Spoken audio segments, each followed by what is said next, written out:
I've noticed something, and I think we've all experienced it. The moment you start wanting something so bad, is the exact moment the thing starts looking impossible to achieve. It's all rosy, it's all simple until you actually want something with all your heart. That's when it just seems like the whole world is against you. The moment you start wanting something too much is the exact moment it starts getting really harder to get. And this is never because the thing is wrong. It's also not because wanting something is bad.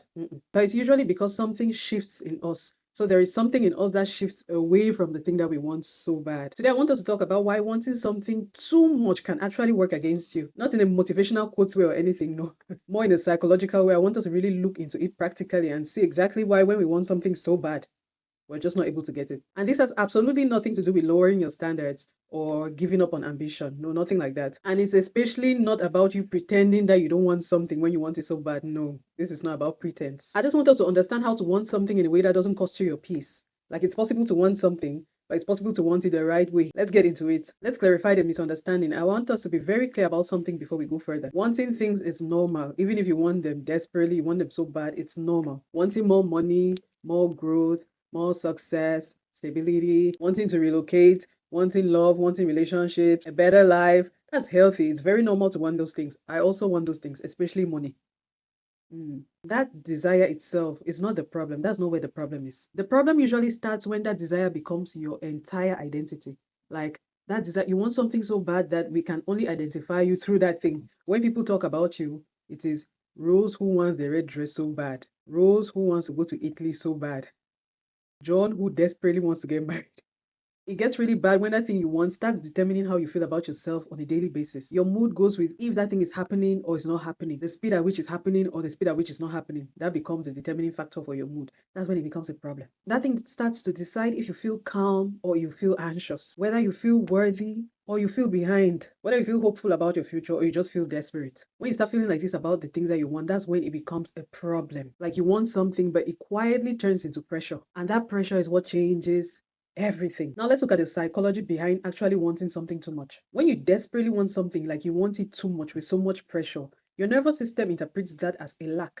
It shows that you lack that thing, and that's how your body picks it up. It's not excitement, it's not motivation to your body. It's just like, I lack that thing. It's a lack. And just naturally, your body goes into a subtle survival mode because then we have a problem, and now your body has to manage that lack. You may not even notice it immediately, but it starts showing up as urgency, impatience, hyper focus, like you're just focused on one thing. You become so agitated, slowly but surely. It also shows as comparison. You start comparing yourself to other people, other things. There's a fear of missing out that sets in, the fear of being left behind. You just start overthinking things and it grows slowly. And the people around you notice it. You might not notice it immediately, but everyone around you just starts watching you and seeing that, why is this person becoming different? There may be some people you know who compare themselves a lot to other people, or maybe you've noticed these things in other people and you're wondering what it is. You're wondering what's wrong with them. Maybe they just want something so desperately, so bad, and it's beginning to show in the way they behave. And when you're already in this state, your mind is no longer expansive. Your mind narrows down because you become so focused on that thing, on that one thing. You cannot think broadly anymore. You cannot be creative anymore. You cannot really think like a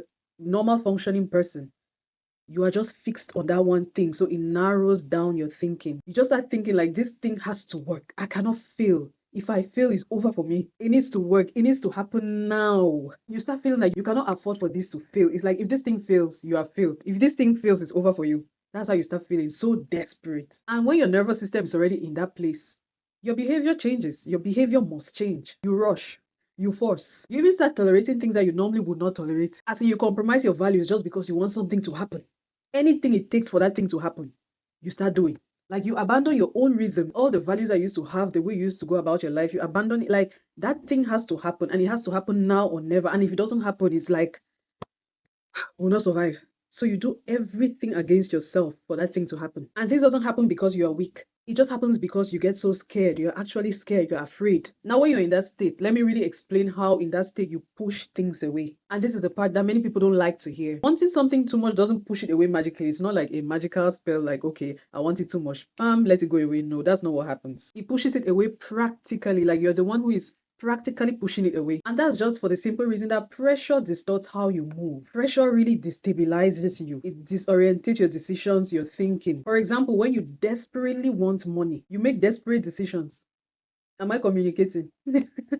When you desperately want to succeed, you want success so bad, you either end up burning out or you skip certain steps. You're just trying to go so fast. When you want a new life too much, like you're obsessing over a new life, you start being ungrateful for the one you have now. You just start resenting your present life. Like the life you're living now doesn't matter anymore. You're so fixed on the life you want, the life you're hoping to have. And yeah, when it comes to relationships, this pressure also shows up too. I don't know if I even need to talk about this one because it's so obvious. People can actually feel when they're being used as an outcome instead of just being experienced as a person. If you're in a state, for example, where you just want to get married, you desperately want to get married, if you don't get married this year, you die. The person that you're with can actually feel it. Of course, like I said, this one even goes without saying. The person you're with actually feels that you just want to marry. They don't feel like you're with them for the experience of just being with them. It's so clear in the way you're moving. This goes for men, it goes for women. You meet some men who just say, I want a wife. I'm looking for a wife. It's not about you. They just want to marry.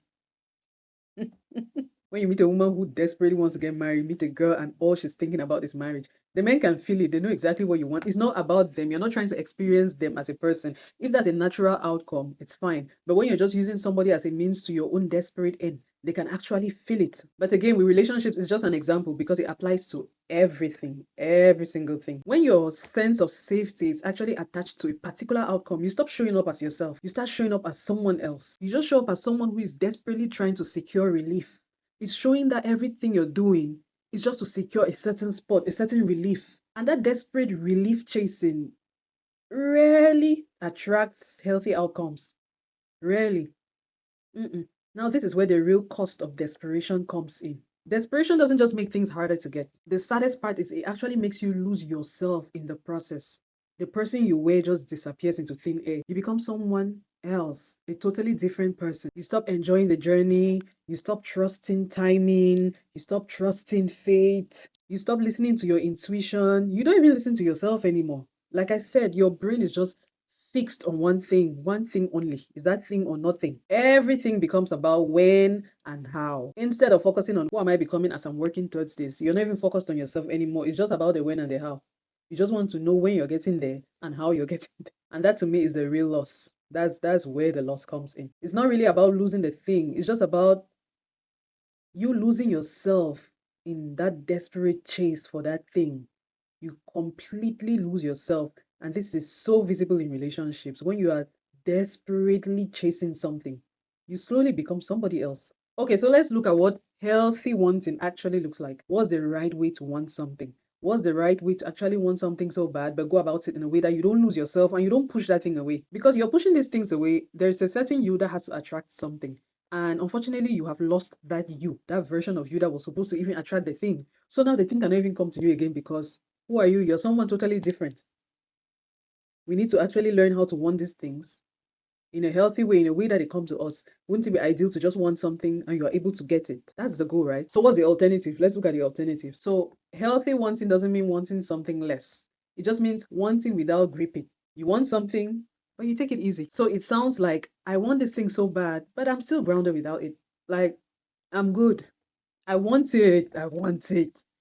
But it's okay. I mean, if it happens, fine. If it doesn't happen, we move. It also sounds like I'm committed to my growth, but I'm not attached to a particular timeline. So you want to grow, you want that thing, you really desire that thing, but you're not attached to a particular time. It must not happen next week. It must not happen next month. It must not happen next year by hook or by crook, but you just want it to happen and you're going to work towards it. That's a healthy way to want something. It also sounds like I'll do my part, then I'll just allow life to meet me halfway. I'll do what I have to do and I'll leave the rest to God. I'll do my own part and I'll trust God. That's how healthy wanting sounds. You want something, it doesn't stop you from having your desires and your strong desires.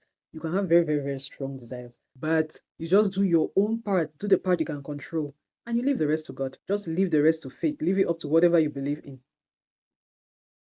Yeah, healthy wanting is focused. It's not frantic. You're just focused. It's intentional. It's not obsessive. Because what are you obsessing over? You make intentional moves. You know the things you're supposed to do. You do them intentionally. Play your own role. But don't obsess over the outcome. And it's patient. It's not passive. So you're not supposed to be passive and just sit there and not do anything like, God will provide. No, it means you play your role, but you're patient. You just stay patient and you know that, okay, what has to happen will happen. What will be, que sera, sera. But it's not passive. It doesn't mean you just have to go and sleep and say, anyhow.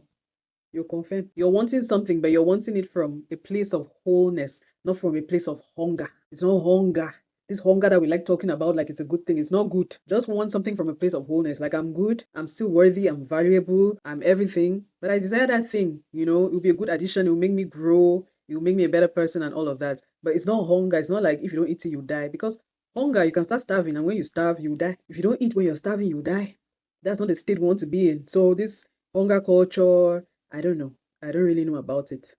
My nervous system and I, we are not part of that thing. So these are some practical takeaways you can keep in mind how to want without being desperate. These are practical things you can actually do. The first thing is to separate your worth from your goals. Your success is not proof that you're valuable. Whether you succeed in that thing that you're trying to do now, that relationship you're trying to pursue now, that goal you're trying to catch now, whether it succeeds or not, you're still valuable. You're still someone. Your value is not attached to your goals. Goals are good, but whether you hit them or you don't hit them, you're still worthy. Your value exists before the outcome. The outcome is good, but you're already a valuable person before that outcome. That outcome is just the icing on the cake. The cake already exists. Now we're just chasing the icing. So it's not that deep. You can still eat a cake without the icing. Be wise. The second practical thing you can do is to shift your focus from outcome to alignment. Instead of asking yourself always, is this happening yet? Is it time? Has it come? Is it now? Is it next week? You should instead be asking yourself, am I showing up in a way that respects me? Are you showing up rightly? Are you playing your role? How are you looking in this chase? Are you looking desperate? Are you looking your best? Are you in alignment with the goal you are chasing? That's what you should be focused on. Because honestly, when you're in alignment, there's almost no way you'll not achieve that goal. If you're actually in alignment with the thing you're chasing so bad, there's almost no way you'll not get it. But you need to actually focus and just be in alignment. Do the things that you're supposed to do. That's all you need to do. The third thing you need to focus on, slow your nervous system down. Because this desire thing, it just feels desperate when you're dysregulated. It feels so desperate when you're not in alignment. You're just shaky, you're all over the place. This thing called rest is important. Try to get a routine. It's also very important. Being present, presence really matters. And it matters much more than people can admit. If you are trying to achieve a certain goal, you should be able to build a routine around it. What are the things you have to do daily to make sure that you achieve that goal? And you do them calmly. Once you have a routine and you can plug in rest in between that routine, you'll be more present and your nervous system will be regulated. It's really important to be calm when you're chasing your goals if you really want to achieve them. The fourth thing you need to keep in mind is to allow timing to be like information to you, not a threat. Because most times delay does not mean denial. The fact that something is not coming now doesn't mean that it will never come. The fact that something is not coming now doesn't mean that it will not come at the right time.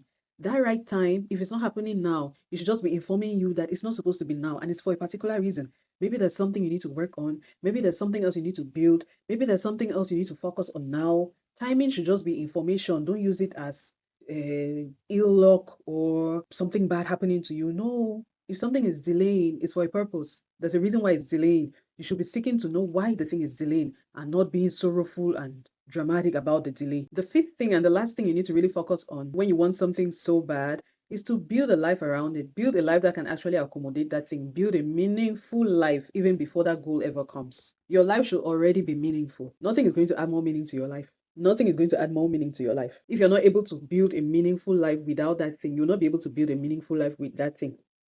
Should I repeat it? If you're not able to build a meaningful life without that thing, you'll not be able to build a meaningful life with that thing. So before that thing comes, before you hit that goal, you should be able to already build a meaningful life. This thing we call attachment, you're so attached to an outcome. It's because your life is empty. Attachment grows in emptiness. Fill your life with things, hobbies, learn new skills, communicate with your friends, bond with your family, call people, talk to people, get a job, do other things, do things that are out of alignment with the thing that you are almost breaking your head for. Because once you build a meaningful life, detachment then grows in fullness. Once your life is full, you will just automatically detach from things that honestly just mess up your nervous system. It's just a natural flow of things. Don't you notice that when you're so busy, when you have things going on, when you have other things to think about, there's very little or nothing that can really bother you. You don't really think about certain useless things. Even people, you struggle to meet up with people, you struggle to catch up with people, you struggle to communicate with people because you're busy. If your life is full, your life is full. It doesn't mean it will stop the desire, but you'll be focused on so many other things. You'll be building a life that will be ready to really accommodate the thing you are desperately wanting. But now the difference is you'll not be pushing it away. You'll be attracting it. So just remember, you don't need to stop wanting. That's not what we are saying. You don't need to stop having strong desires for certain things. You want what you want. You just need to stop losing yourself while wanting. You can want in a healthy way. The right things in your life will not require panic. They'll not require pressure or self-betrayal. None of those. They'll just naturally meet you where you're grounded. You'll not need to struggle. You'll not need to be fighting up and down. You'll not need to look desperate. They'll just happen when you are calm You want them, but you're filling your life up with other meaningful things. I need you to sit with that truth. On that note, take whatever resonates and leave the rest. I don't know it all. I'm just sharing my opinions. I'll see you in the next one.